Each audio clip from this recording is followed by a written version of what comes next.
Greetings Warhammer enthusiast. Before you stands a voice assistant of the podcast, dedicated to spreading the greater good. If you find this information useful, please do not hesitate to leave a like and subscribe. Together, we shall explore the depths of the Warhammer universe and share in its wonders. In a galaxy engulfed by darkness, one figure stands as a beacon of hope, Roboute Guilliman, Primarch of the Ultramarines and Lord Commander of the Imperium. This is the story of his revival and unyielding crusade to protect and restore the Imperium of man against insurmountable odds. Roboute Guilliman, one of the 20 Primarchs created by the Emperor of Mankind, was an exceptional individual from the moment he was discovered on the distant world of Macragge.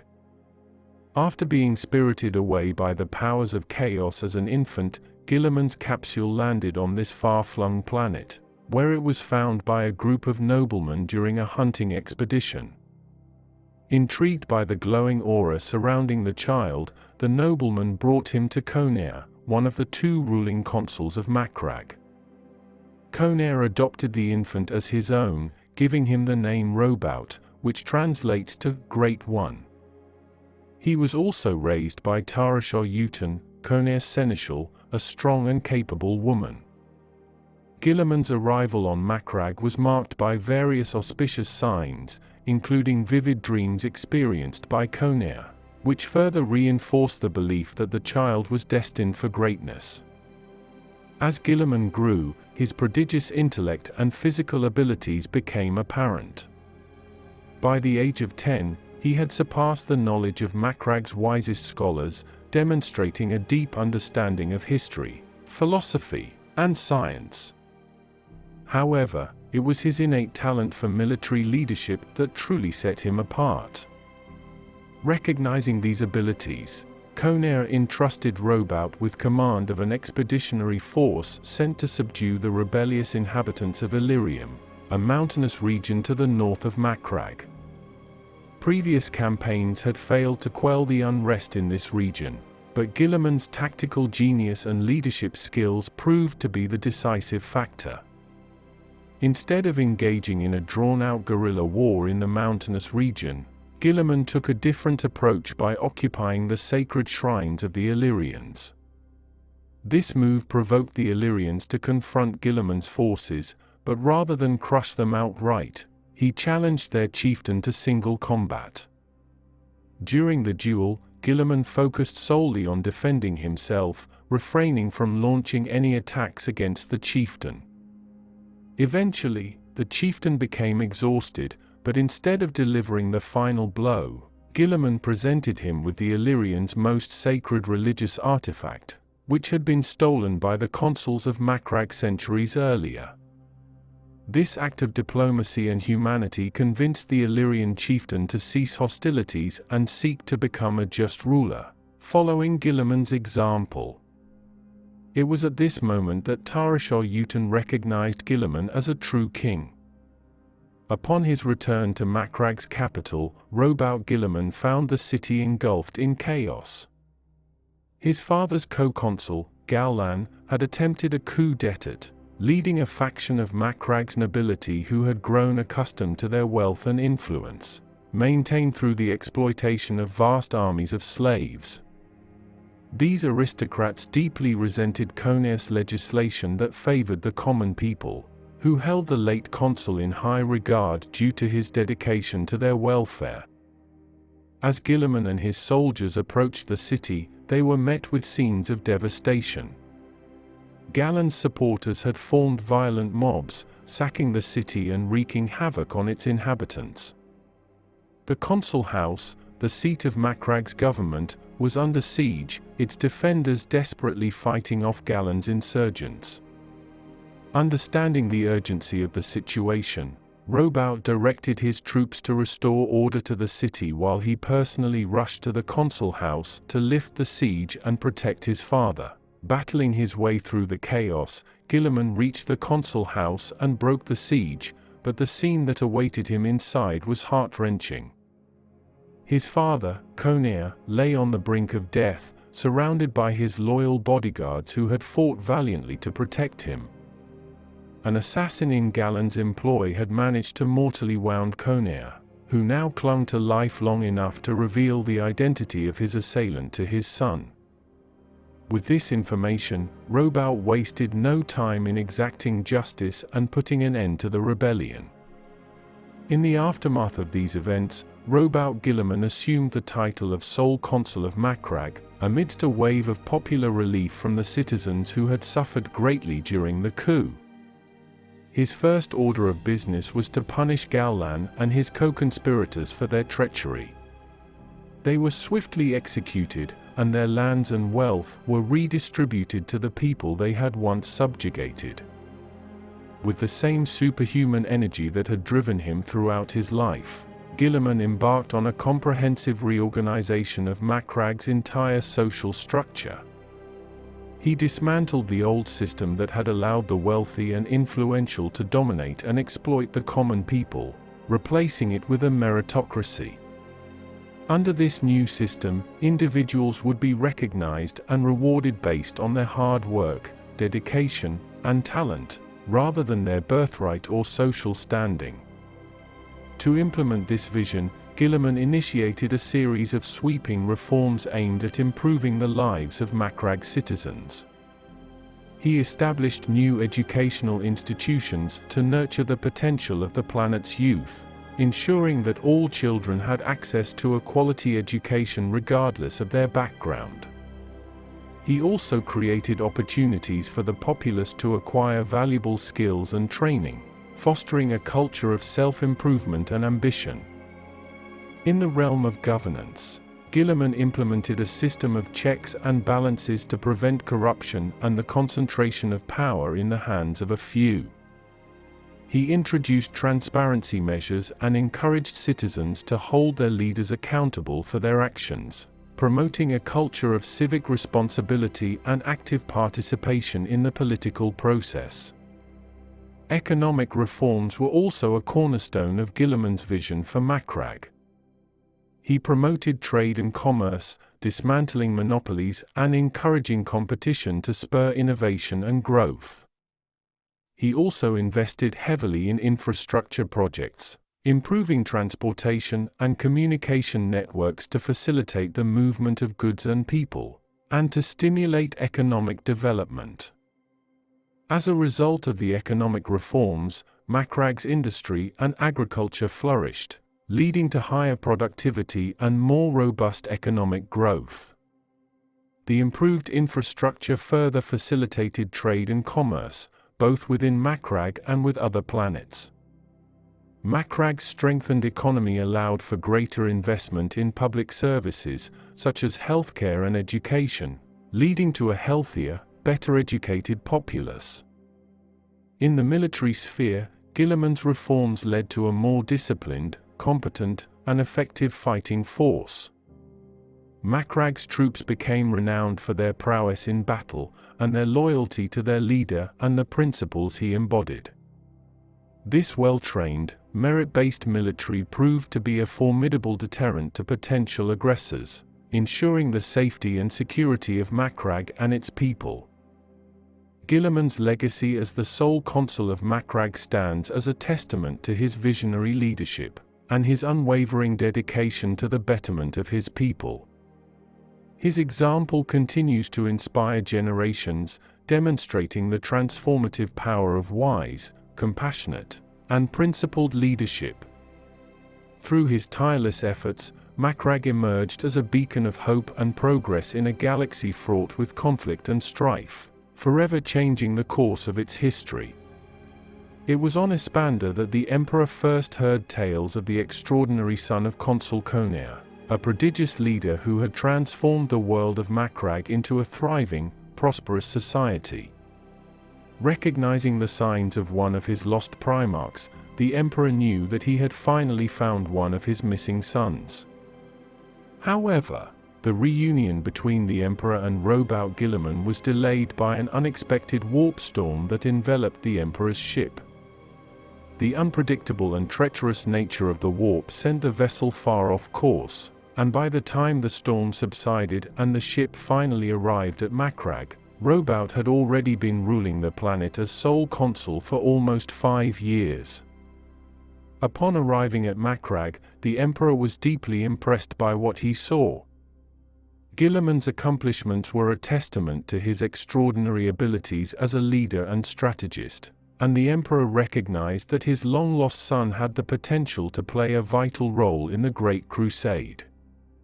After a heartfelt reunion, the Emperor decided to entrust Guilliman with the command of the Ultramarine Space Marine Legion, one of the 20 original Space Marine Legions created to serve as the vanguard of the Emperor's armies.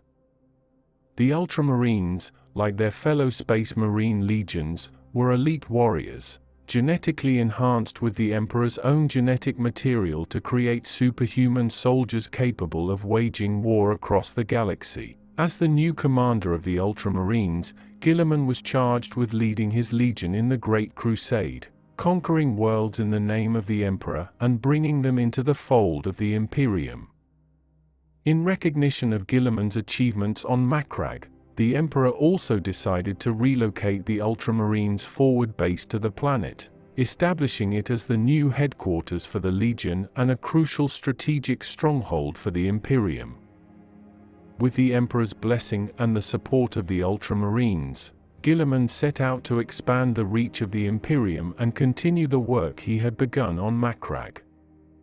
Drawing on his unparalleled strategic acumen and the formidable might of his Space Marine Legion, Guilliman led the Ultramarines in a series of successful campaigns that saw them conquer countless worlds and bring them under the Emperor's rule. Along the way, Guilliman's reputation as a brilliant tactician and inspirational leader grew, and he became known as one of the most accomplished and respected of the Emperor's sons. Throughout the Great Crusade, the Ultramarines, led by their Primarch Roboute Guilliman, distinguished themselves as one of the most efficient and effective Space Marine legions.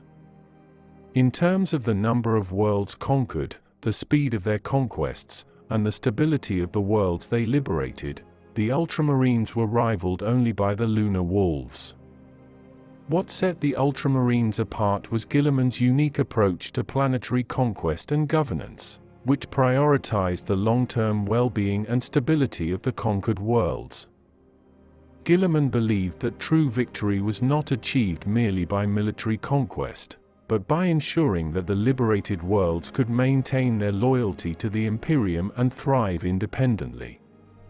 To achieve this, he focused on three key areas: establishing self-sufficient defense systems, fostering economic development, and creating governments that prioritized the welfare of their citizens. Firstly, Guilliman made it a priority to set up robust defense systems on each conquered world before moving on to the next target. By doing so, he ensured that these planets would be able to protect themselves against potential threats, maintain their newfound allegiance to the Imperium, and contribute to the ongoing efforts of the Great Crusade. Secondly, Guilliman recognized the importance of strong economies in ensuring the long-term stability of the conquered worlds. To foster economic growth, he would leave behind experienced advisors who would help establish thriving industries, generating employment opportunities and wealth for the local population. These advisors would also work on creating trade routes between the newly incorporated worlds and the rest of the Imperium, promoting economic interdependence and strengthening the bonds between the various planets under the Emperor's rule. Finally, Guilliman understood that a government's primary duty was to serve and protect its citizens. He sought to instill this ethos in the rulers of the worlds he conquered by helping to form governments that prioritized the well-being of their people. By focusing on the equitable distribution of resources, access to essential services, and the protection of individual rights, Guilliman aimed to create societies where all citizens could flourish. This commitment to the welfare of the people not only reflected Guilliman's moral compass, but also served as a pragmatic strategy for ensuring the long-term success of the Great Crusade. By improving the lives of the people on the worlds he conquered, Guilliman fostered a sense of loyalty and gratitude towards the Imperium, making it less likely that these planets would seek to rebel against their new rulers. Furthermore, stable and prosperous worlds were better equipped to contribute to the ongoing efforts of the Great Crusade, both in terms of material resources and manpower. Under Roboute Guilliman's leadership, Macragge and its neighboring worlds were transformed into a highly efficient military machine that supplied the Ultramarines with a constant stream of new recruits. This robust recruitment process, coupled with Guilliman's exceptional tactical acumen that minimized casualties, enabled the Ultramarines to grow into the largest Space Marine Legion. Guilliman's expertise in logistics and organization contributed significantly to the success of the Great Crusade. When the Emperor appointed Horus as War Master, reactions from the other Primarchs were varied. Some displayed affection for Horus, while others opposed or cynically accepted the decision. However, Guilliman, Rogal Dorn, and Jagatai Khan supported the appointment, as they believed that, based on their objective analysis, Horus was indeed the most deserving candidate. Consequently, Horus came to value Guilliman and Dorn as his closest advisors due to their military prowess and strategic insights. Despite his cool and calculated demeanor, Guilliman held 4 of his brothers in particularly high regard: Dorn, Sanguinius, Lemon Russ, and Ferrus Manus. He believed that if he had any one of these 4 Primarchs and their legions fighting alongside the Ultramarines, they would be able to secure victory in any war they faced. This sentiment underscored the mutual respect and camaraderie that Guilliman shared with these Primarchs, even as they embarked on different paths during the tumultuous times of the Great Crusade and the Horus Heresy. However, Guilliman's relationship with Lorga, the Primarch of the Word-Bearers, was fraught with tension and animosity. The Emperor had ordered the Ultramarines to destroy the city of Monarchia, a prominent symbol of Lorga's religious devotion, as a demonstration of the imperial truth. Subsequently, the Emperor also required Guilliman to be present during the public shaming of the Word-Bearers. Guilliman dutifully carried out these orders and outwardly supported the Emperor's actions in front of Lorga. However, he was privately conflicted about his role in this event and the repercussions it had on his relationship with Lorga. In truth, Guilliman was deeply uncomfortable with the Emperor's decision to use the Ultramarines as a means to humiliate and chastise the Word-Bearers. He was troubled by the division this action created between the 2 legions, as it bred resentment and hostility that would ultimately contribute to the fractures within the Imperium during the Horus Heresy. This episode serves as a poignant reminder of the complex relationships and moral dilemmas that the Primarchs faced during this tumultuous period in the Imperium's history. Roboute Guilliman's leadership and strategic genius played a crucial role in shaping the Ultramarines and the broader Imperium during the Great Crusade. His dedication to creating effective defense systems, fostering economic development, and promoting the welfare of the citizens under his rule have left a lasting legacy in the annals of imperial history. As the Horus Heresy erupted, Guilliman and his Ultramarines were deceived by Horus, who cunningly directed them to the Viridian system. By doing so, he kept them occupied and far from his treacherous plans.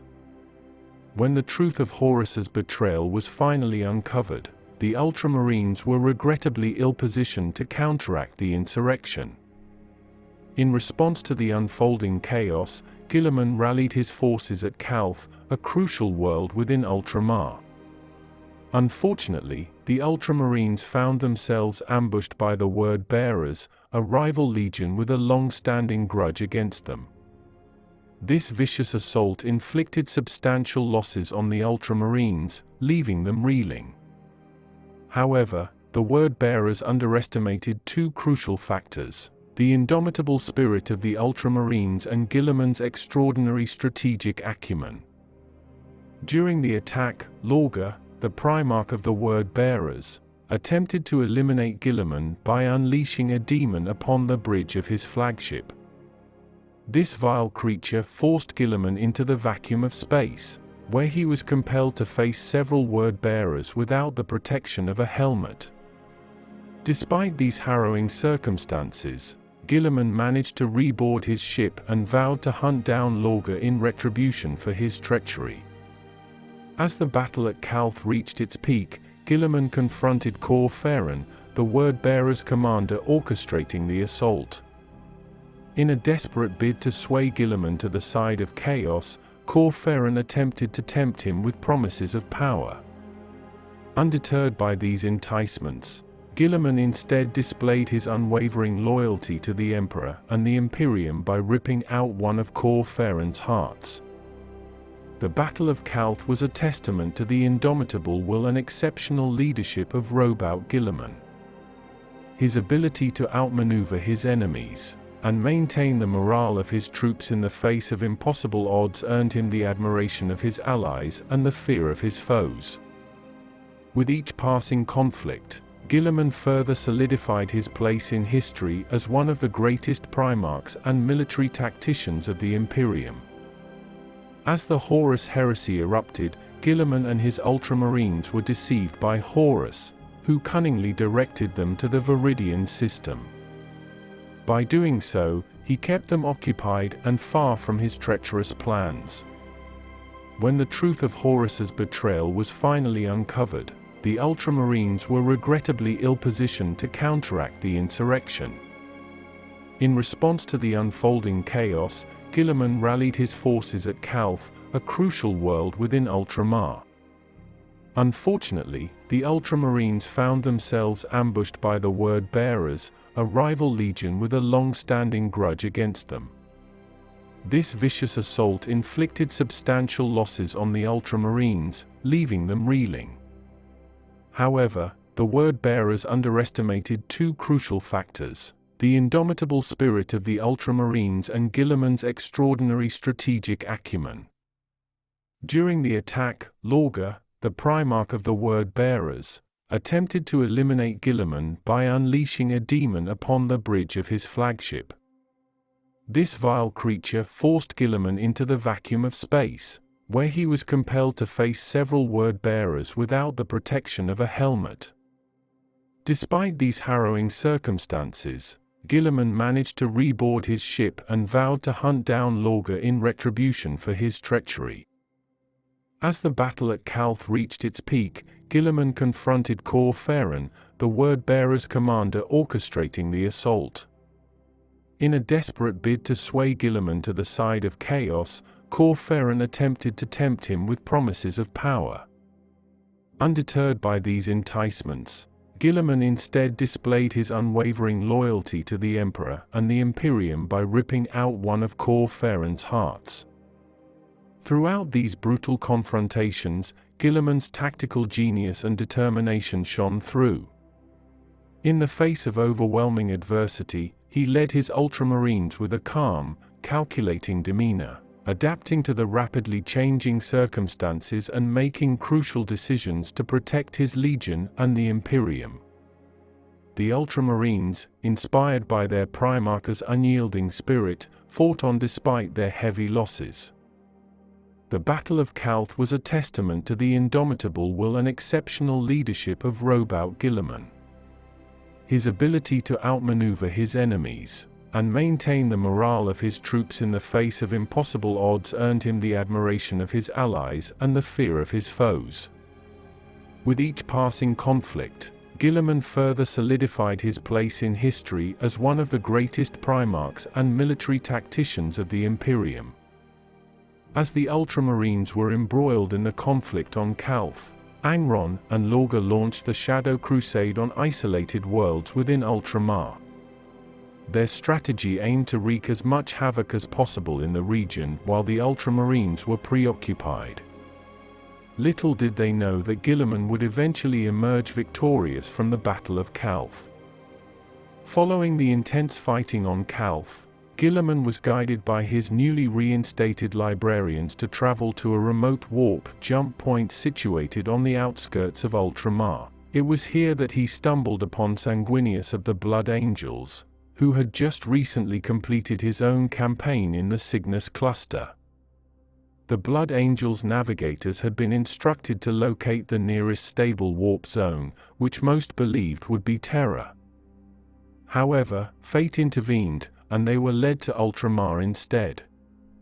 With the Blood Angels now bolstering his forces, Guilliman declared that they could finally start pushing back against the Shadow Crusade.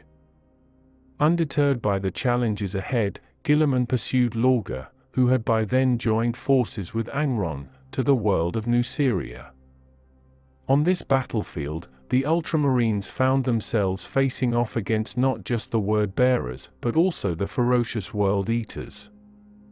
Guilliman engaged Lorga in a fierce duel, surprised by the Word-Bearers' Primarch's newfound combat prowess. This was a far cry from the weaker and less combat-focused Lorga Guilliman had previously known. The situation for Guilliman took a turn for the worse when Angron entered the fray. Unleashing a relentless onslaught, Angron ultimately managed to overpower the Lord of Macragge. As Angron prepared to deliver the final blow, Ultramarines' forces intervened, rescuing their Primarch just in the nick of time. The convergence of the Blood Angels with the Ultramarines provided a significant boost in strength for Guilliman's forces, allowing them to more effectively counter the Shadow Crusade. Despite the grim circumstances and devastating losses, the Ultramarines and Blood Angels stood together, determined to halt the advances of the World-Eaters and Word-Bearers. As the fighting raged on across Nuceria, the Ultramarines and Blood Angels worked in unison, strategically employing their respective strengths to outmaneuver and outfight their treacherous foes. Guilliman's tactical acumen, combined with sanguineous martial prowess, proved to be an effective force multiplier for their combined legions. The ongoing battles saw countless acts of heroism and sacrifice as the Loyalist forces fought to protect Ultramar and the Imperium from the traitorous onslaught. In the wake of their alliance, Guilliman and Sanguinius forged a strong bond, built on mutual respect and admiration for each other's abilities. Together, they were able to coordinate their forces to achieve a series of victories, slowly but surely pushing back the enemies that sought to tear Ultramar apart. While the Shadow Crusade continued to wreak havoc across the region, the Ultramarines and Blood Angels did not waver in their determination to protect their people and restore order. Guilliman's leadership and strategic genius, together with the martial skill of Sanguinius and the steadfast loyalty of their legions, would serve as a shining beacon of hope in the darkest of times. In the aftermath of the Battle of Calth and the Shadow Crusade, Guilliman found himself faced with a dire situation. The Ruined Storm, a massive warp storm created by the traitorous Word-Bearers, cut off his forces from the rest of the Imperium. Fearful that the Imperium had been lost, Guilliman took a bold step. He established a second empire, Imperium Secundus, as a contingency plan. During this time, a Xenos device known as the Pharos played a crucial role in the events that unfolded. The activation of the Pharos allowed many Loyalist Astartes to find their way to Macragge, where Guilliman was consolidating his forces.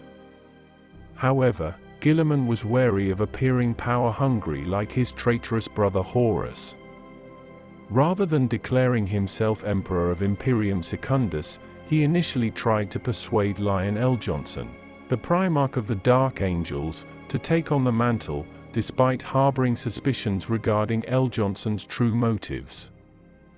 As Guilliman organized the creation of Imperium Secundus, he survived an assassination attempt by an Alpha Legion squad disguised as Aeonid Till and other Ultramarines.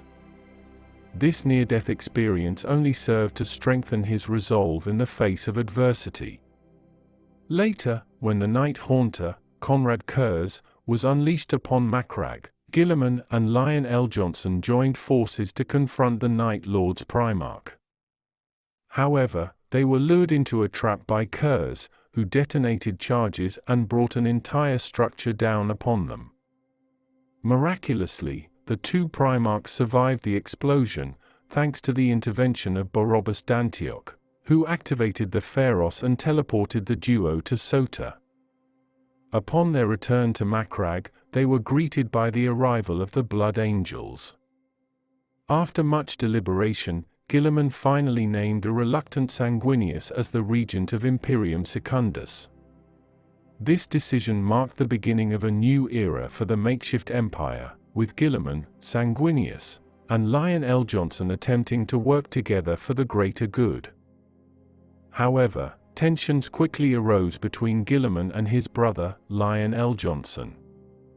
The two Primarchs frequently clashed over policy and strategy, with their disagreements further exacerbated by the Lion's obsession with hunting down Conrad Kurz. Convinced that Kurz was behind a series of rebellions that plagued Macragge, L. Johnson demanded the imposition of martial law.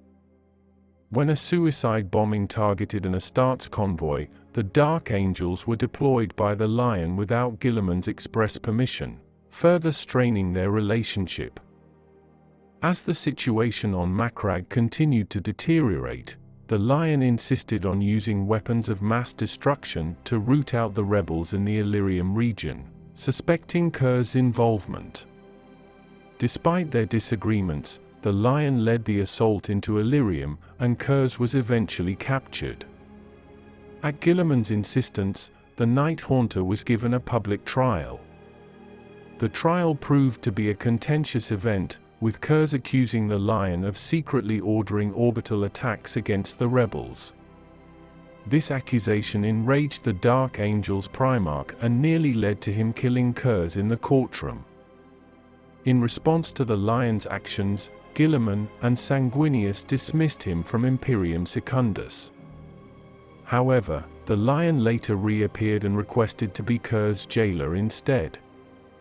The tense relationship between Guilliman and Lion L. Johnson showcased the complex dynamics at play within the Loyalist forces, as they struggled to maintain unity in the face of the traitor's insidious actions.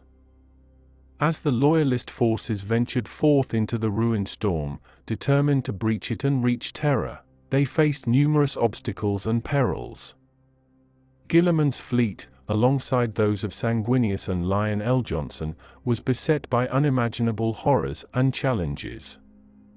The entity known as the Pilgrim brought destruction and chaos in its wake, sowing discord and strife wherever it appeared. During their voyage, the Loyalists faced a series of attacks and ambushes by the forces of chaos. In one such engagement at Annuari, Guilliman was nearly assassinated by a group of word-bearers armed with deadly athame blades. He managed to escape this attempt on his life and, in a bid to better understand the weapons, he secured the blades within his personal vault for further study. As the war raged on, the Battle of Piran saw Guilliman commanding the Ultramarines directly. It was during this conflict that Sanguinius received a vision, compelling him to return to Davin, the world where the Horus heresy had begun. Though initially reluctant, Guilliman and Lion L. Johnson agreed to follow Sanguinius, trusting in the wisdom of their brother. Upon arriving at Davin, Sanguinius surprised his brothers by boarding the Invincible Reason and taking the captive Conrad Kurz with him. Believing that Kurz's prophetic abilities could guide him in deciphering the meaning of his vision, Sanguinius resolved to engage in a mass landing on the planet. Lion L. Johnson, infuriated by this decision, nearly ordered the exterminatus of Davin, regardless of Sanguinius' presence on the surface. However, after expressing his fears to Guilliman that they were being manipulated toward a path of damnation, the Ultramarine Primarch took decisive action. He crushed the athame blades with his power fist, declaring that he would not fall prey to the same temptations that had ensnared Horus. As the Loyalist forces fought on Davin, Sanguinius found himself trapped within a portal, locked in battle with the demon Medail. Guilliman and Lion L. Johnson struggled to reach him, fighting both on the planet's surface and in the skies above. Guilliman's acting flagship, the Samothrace, was destroyed in orbit by the demon ship Veritas Ferrum. On the ground, Guilliman and Lion L. Johnson fought side by side for the first time, felling a colossal soul grinder together in a display of unity and brotherhood. Eventually, Sanguinius managed to escape from the portal, and the Space Marine forces withdrew from Davin's surface. As cyclonic torpedoes obliterated the planet, the demonic fleet vanished, and a breach in the ruined storm appeared where Davin had once been. This path led to Terra, but it soon became clear that Horus had foreseen this development and established a blockade to prevent their advance. Guilliman and Lion L. Johnson agreed to launch a diversionary attack against the blockade, allowing Sanguinius and the Blood Angels to make a direct run for Terra. Their sacrifice would give Sanguinius the chance to fulfill his destiny. With the death of the ruined storm, Guilliman rallied his forces and sped towards Terra. He encountered a vast defensive chain of hundreds of worlds, manned by the Iron Warriors. In a series of brutal engagements, both sides suffered heavy casualties, but the Ultramarines persevered and pressed on. Ultimately, Guilliman was able to set course for Holy Terra. Traveling at maximum speed, his legion, along with several others, was only hours away from their destination. This development forced Horus to make a desperate gamble. In a bid to bring the conflict to a swift and decisive end, he allowed the Emperor to teleport onto his battle barge, the Vengeful Spirit, knowing that the outcome of their confrontation would determine the future of the Imperium. As Guilliman and his forces approached Terra, they faced the daunting challenge of navigating through the remnants of the Chaos Fleet blockade. With time being of the essence, Guilliman and his brothers had to make calculated and strategic decisions to ensure that they reached their destination as swiftly as possible. In a series of daring and high-risk maneuvers, they outmaneuvered, outgunned, and outsmarted the enemy forces, cutting through their defenses and inching ever closer to Terra. As the battle raged on, the Emperor and Horus faced one another in a titanic duel aboard the Vengeful Spirit. Their struggle would decide the outcome of the Horus heresy, and the fate of the Imperium rested on the Emperor's shoulders. Guilliman and his forces, meanwhile, continued their relentless assault, fighting to break through the enemy lines and reach the Emperor's side. In the end, the Emperor emerged victorious, albeit gravely wounded, while Horus met his demise at the hands of his once beloved father. The Loyalist forces, including Guilliman and his Ultramarines, had played a crucial role in turning the tide of the war and ensuring the survival of the Imperium. In the wake of the Great Betrayal, the Imperium was in a precarious state. The Emperor had been incapacitated and confined to the Golden Throne, and the once mighty Space Marine legions were severely diminished by the horrors of the Horus heresy. At this pivotal moment, the Ultramarines emerged as the largest and most formidable of the remaining Loyalist legions. Consequently, Roboute Guilliman, their Primarch, stepped into the role of Lord Commander of the Imperium, taking on the heavy burden of restoring order and stability to the galaxy. Over the following years, Guilliman led the Ultramarines in a relentless campaign across the galaxy, seeking to reclaim lost worlds from the insidious grip of chaos and prevent further losses to rebellion, or invasion from beyond the Imperium's borders. In addition to his military leadership, Guilliman undertook a comprehensive reorganization of the Space Marine legions, dividing them into smaller, more flexible chapters as detailed in the Codex Astartes.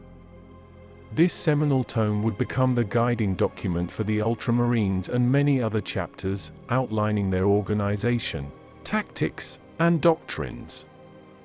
One of Guilliman's most notable engagements during this period was the fierce conflict against the Alpha Legion on the planet Escrador. The battle began when Guilliman launched a daring surprise attack, targeting the heart of the traitorous forces and facing their Primarch, Alpharius, in a legendary duel. Despite ultimately defeating Alpharius, the Ultramarines were unprepared for the tenacity of the Alpha Legion, who continued to resist fiercely even in the wake of their leader's demise. As the conflict raged on, it became clear that the traitorous Space Marines would not easily fall, exemplifying the Alpha Legion's symbol of the Hydra, a many-headed serpent that could not be defeated by merely cutting off one of its heads. Recognizing the futility of their efforts on the ground, Guilliman made the difficult decision to withdraw his forces from Escrador and resort to a devastating orbital bombardment, laying waste to the planet from above. Though this tactic ultimately secured victory for the Ultramarines, the battle served as a sobering reminder of the arduous and seemingly unending struggle that lay ahead in the fight against chaos. In anticipation of potential future threats, Guilliman sought to ensure the survival and continued strength of the Ultramarines and their fellow Space Marine chapters.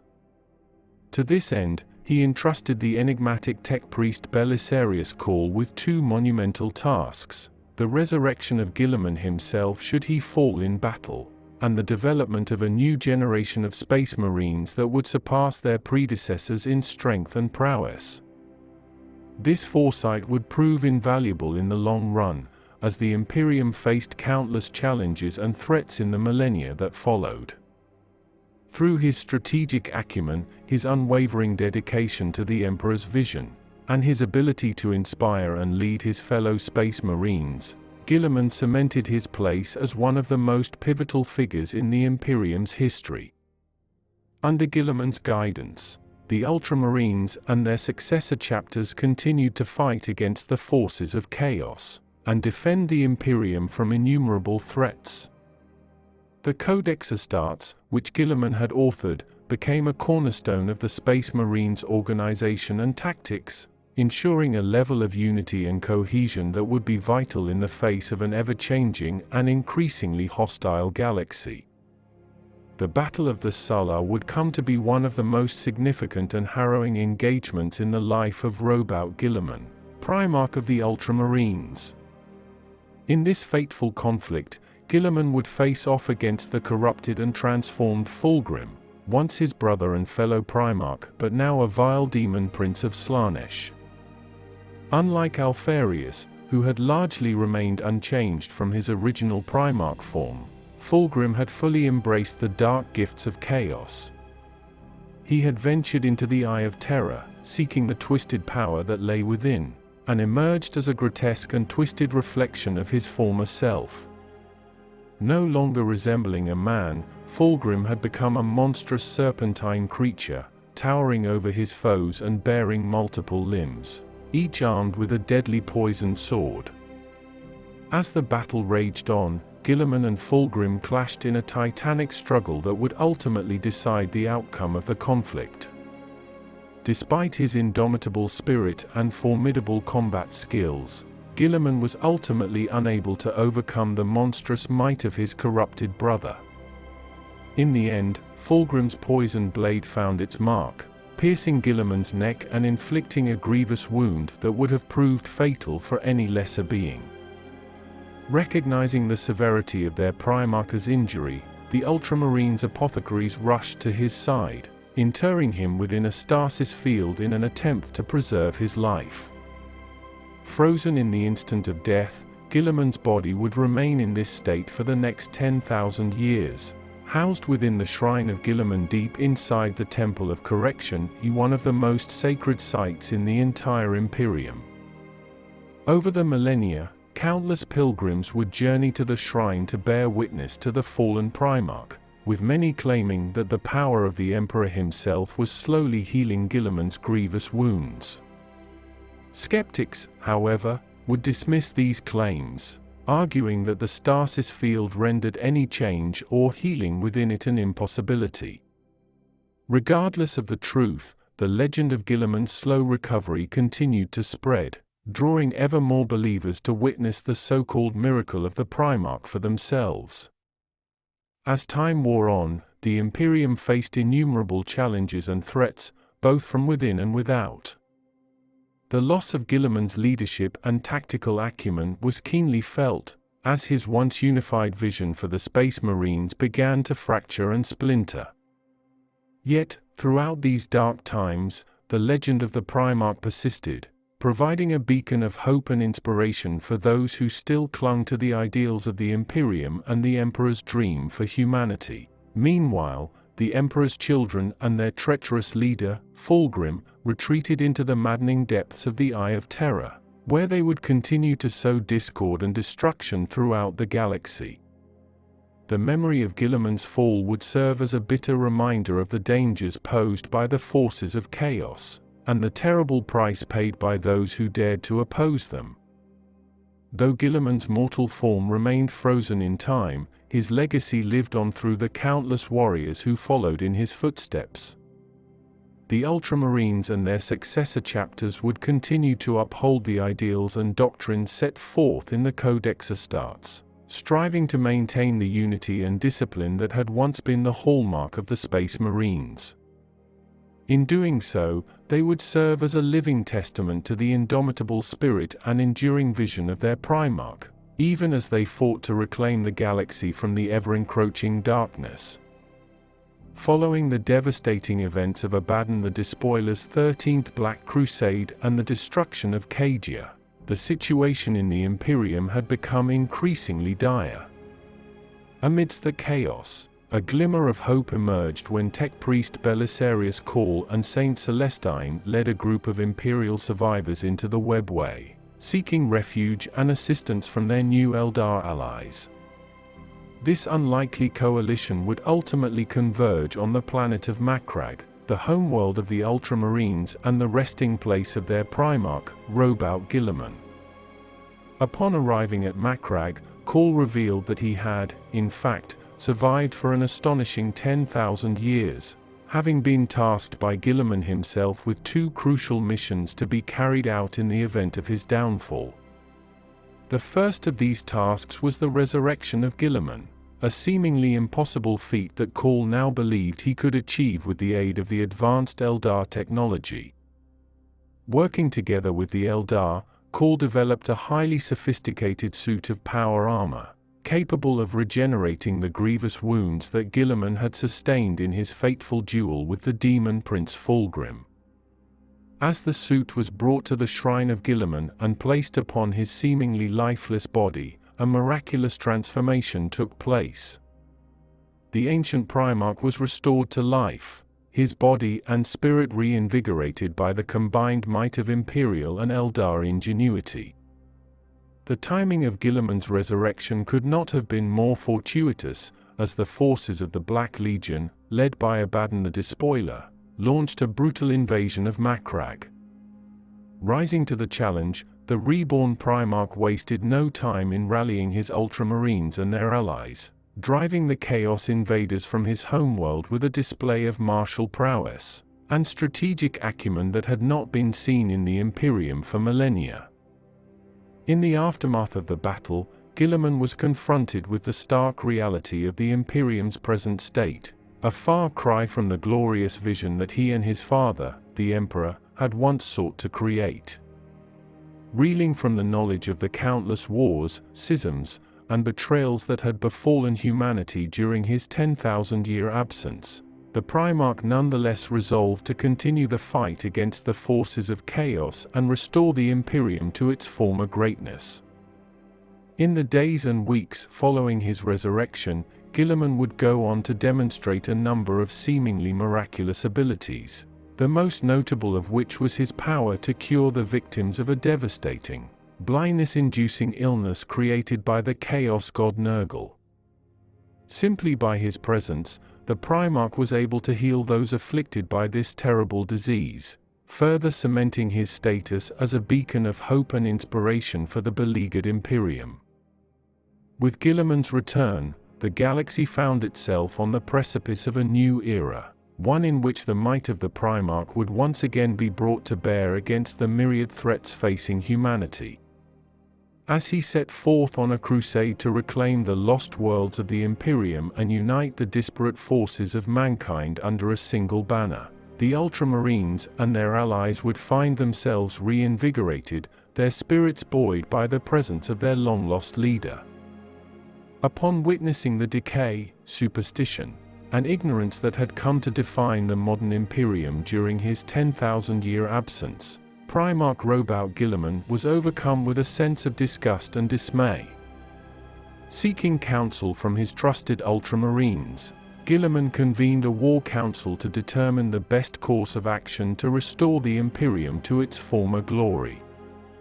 After several days of deliberation, Guilliman declared his intent to journey to Terra and seek an audience with his father, the Emperor of Mankind, who still sat upon the Golden Throne. The Primarch hoped that by conferring with the Emperor, he might gain insight into how best to combat the myriad threats facing the Imperium and chart a course toward a brighter future. However, Guilliman's revival had not gone unnoticed by the nefarious Chaos Gods and their demon Primarchs, who were enraged by the return of one of their most formidable adversaries. In response, they threw the warp into a state of turmoil, making any journey through its maddening depths a perilous and uncertain endeavor. Undeterred, Guilliman embarked upon what would come to be known as the Terran Crusade, a harrowing voyage through the treacherous warp that would test the limits of his resolve and the loyalty of his followers. The journey was fraught with danger and setbacks from the very beginning. Guilliman's fleet was lured into a trap by Magnus the Red and his 1,000 sons, who ambushed the expedition and forced them into the Maelstrom, a massive warp storm teeming with the twisted denizens of chaos. Within this nightmarish realm, the Imperial forces suffered a crushing defeat at the hands of the cunning Kairos Fateweaver and the Red Corsairs, a band of Chaos Space Marines who had turned their backs on the Imperium. In the aftermath of this battle, Guilliman found himself ensnared in crystal chains forged from the manifestation of his own doubts and fears. Imprisoned within a blackstone fortress by the malevolent Kairos, the Primarch appeared to be doomed, his hopes of reaching Terra and his father seemingly dashed.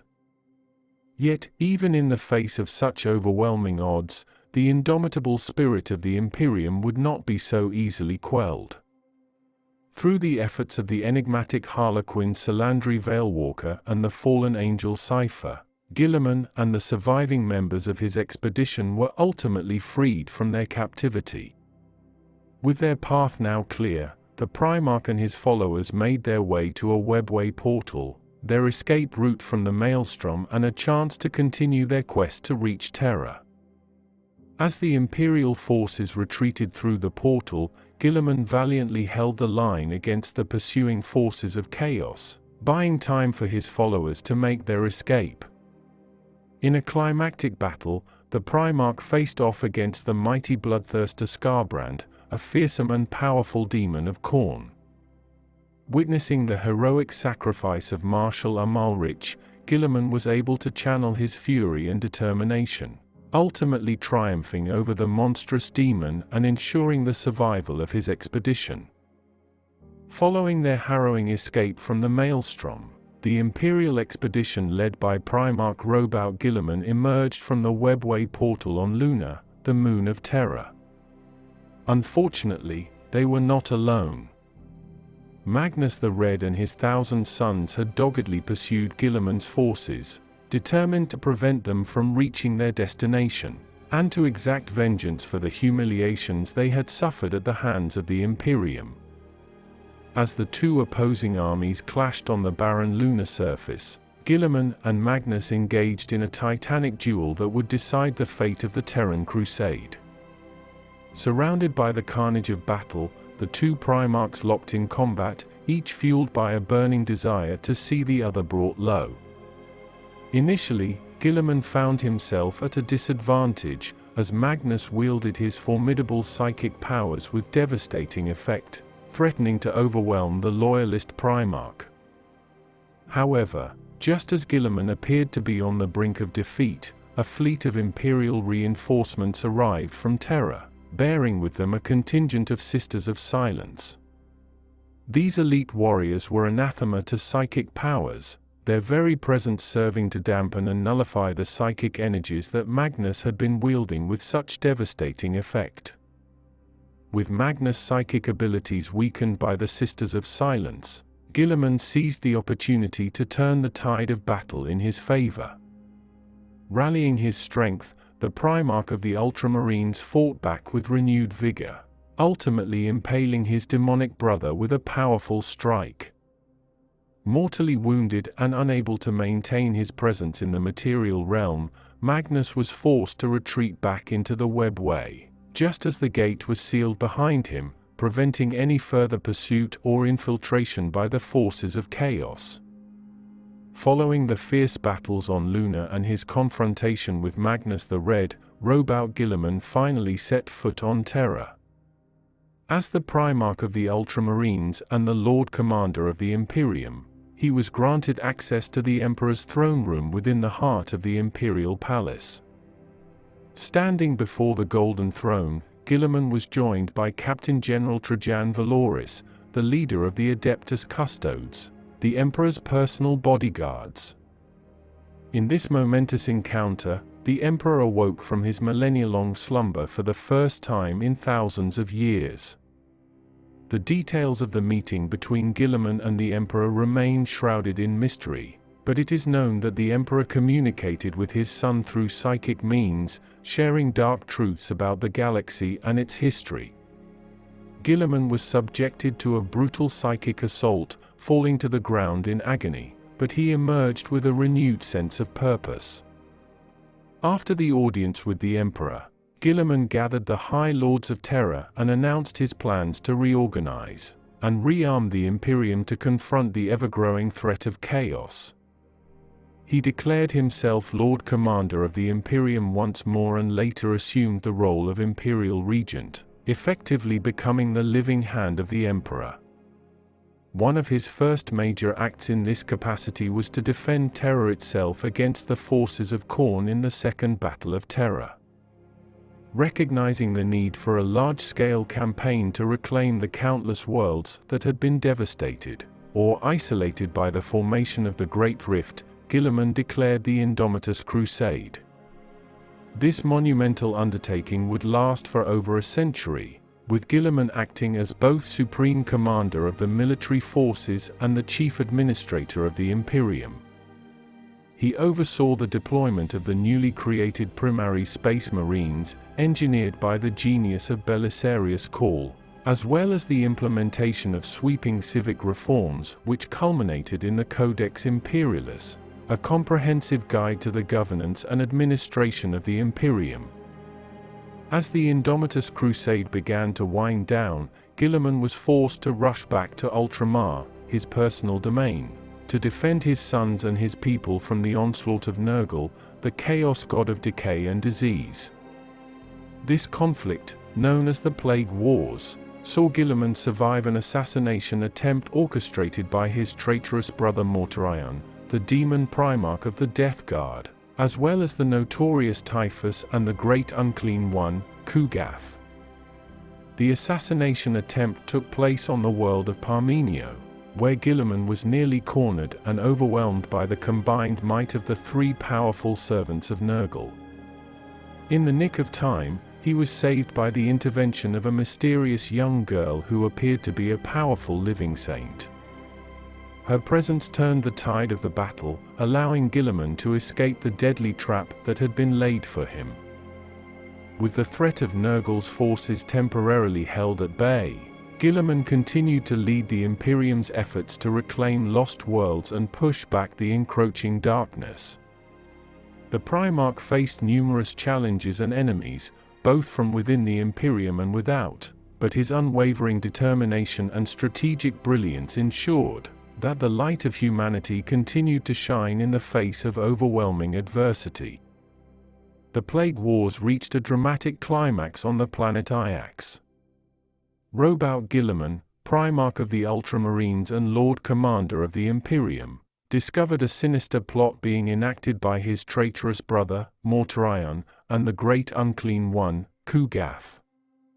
Guilliman came to learn of this conspiracy through the interrogation of a captured demon host, despite the objections of his Tetrarch Decimus Felix, Eldar Liaison Ilian Nates, and the Grey Knights. Aware that he was walking into a trap, Guilliman nonetheless made the decision to confront Mortarion on Ajax, determined to put an end to the threat posed by the forces of Nurgle. Upon arriving on the Blighted World, Guilliman engaged in a fierce battle with Mortarion, matching his prowess against the demon Primarch's warp-enhanced strength and resilience. Despite fighting valiantly, Guilliman was eventually overpowered and defeated by Mortarion. With the Primarch incapacitated, Mortarion took the opportunity to administer a deadly disease known as the Godblight, a horrific phage capable of killing even a Primarch. As Guilliman succumbed to the illness, he refused to give in to Mortarion's taunts and remained defiant, refusing to embrace Nurgle and be granted relief from the pain. For a time, it seemed as though Guilliman had perished. His spirit hung in the balance, and he experienced a surreal vision of his reunion with the Emperor upon his return to Terra. The vision served to further obscure the events that transpired in the Emperor's throne room, and not even Guilliman himself could truly say what had happened when the Emperor awoke for the first time in millennia. In reality, the Emperor's psychic might flowed through Guilliman, and the Primarch sprang back to life, much to the shock and dismay of Mortarion. Channeling the Emperor's power directly, Guilliman raised his father's sword and unleashed a devastating psychic attack that cut deep into the Garden of Nurgle. The mighty blow caused extensive damage to a portion of the garden and even wounded Nurgle himself. Exhausted and spent, Guilliman fell into unconsciousness. Guilliman later awoke aboard a vessel in orbit over Ajax, having been evacuated from the planet by Colquhoun's custodians. He met with militant Apostolic Matiu to express his gratitude for the role he had played in the victory on Ajax. Matiu informed Guilliman that the Emperor was preparing to return, and shortly after their conversation, the priest passed away. In recognition of his heroism on Ajax, Guilliman declared Matiu a saint. Now questioning his previous atheism and preparing to turn his attention to the Paria Nexus, Guilliman began to probe Belisarius' call for any means by which they might bring the Emperor back. He also expressed his intention to leave the Imperium Sanctus and venture into the Imperium Nihilus. The aftermath of the Plague Wars saw a changed Guilliman, one who began to question his own beliefs and the nature of the Imperium he had sworn to protect. As he continued to lead the forces of humanity in their ongoing struggle against the powers of chaos and other threats, Guilliman's experiences on Ajax and his miraculous recovery served as a powerful reminder of the divine might of the Emperor, and the importance of faith in their battle against the darkness. As Guilliman prepared to depart from the Imperium Sanctus and journey into the Imperium Nihilus, he knew that he faced a multitude of challenges and enemies that would test his resolve and the strength of the Imperium. However, armed with the knowledge of the Emperor's power and the unwavering